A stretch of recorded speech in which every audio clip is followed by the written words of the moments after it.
So overall, this is not just for top tier, this is for everybody. And once again, jumping off of the self-motivation and not being afraid. First of all, you have to differentiate yourself. And this is, of course, more important at the top tier when everyone has perfect grades and perfect SAT scores. But I can't stress that, I can't emphasize enough, once again, that this is something that's important for everybody. Okay? If you are just like everybody else, if you are just quote-unquote normal, you're not going to be that interesting. Right? You want to have a few quirks. You want to be a little different. You want to have something that's unique to you. You want to perhaps have a specialty. Okay? This could be, for example, 4 years of involvement in marching band.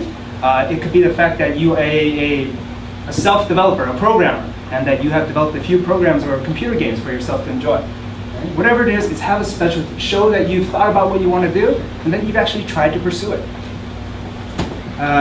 Next, Gpa Centric. You need to have academic supplement. I can't stress this enough, once again, to overuse the phrase.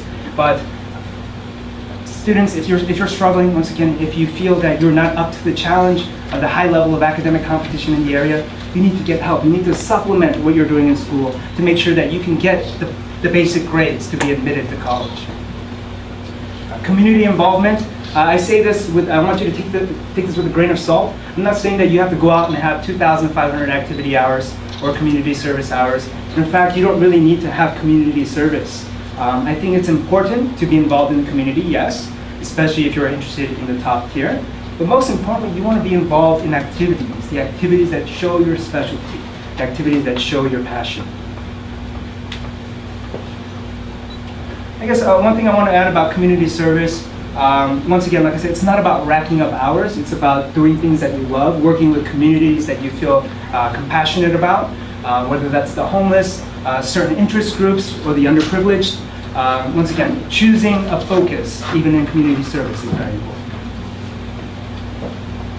All right, so what can we do right now? It's middle of May. We have the entire summer ahead of us.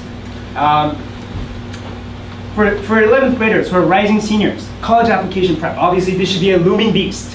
We only have about 3 months until, I guess, the common application will start to really pick up speed.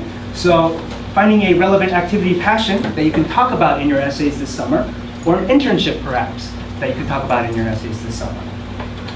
The most important thing is college application prep. Everything that you do, if you're a rising senior, should be getting ready for the college applications. The Common App essays are up. Take a look, do some research, get ready. For 10th and 11th graders, right, if you're a rising junior, this is when you want to start to differentiate yourself. Okay? The first couple of years, it's a little tough. Everyone takes the same classes freshman year. Everyone takes similar classes sophomore year. But by the time you hit junior year, you're really starting to take different classes with the honors, the AP, etc. Okay? So that's one way that you can differentiate yourself from the classes that you choose. Okay? SAT prep. Right? Remember, SAT scores, since they range so widely, that's another way that you can differentiate yourself. Another way to be prepared is preview the academic classes. A lot of juniors, that's the first year that you guys take an AP class. If it's the first AP class you've ever taken and you're a bit nervous, you might want to take a preview class over the summer to make sure that you have the available information to be prepared for the course. And lastly, of course, do not forget about summer camps. Right? This doesn't mean that you have to be somewhere away for 4 to 6 weeks. This can be anything that's equivalent or similar to a specialized summer camp. Some examples for our Simmer at Stanford, Cosmos by UC. The idea is to, once again, pursue a specialized interest that shows colleges that you have a direction.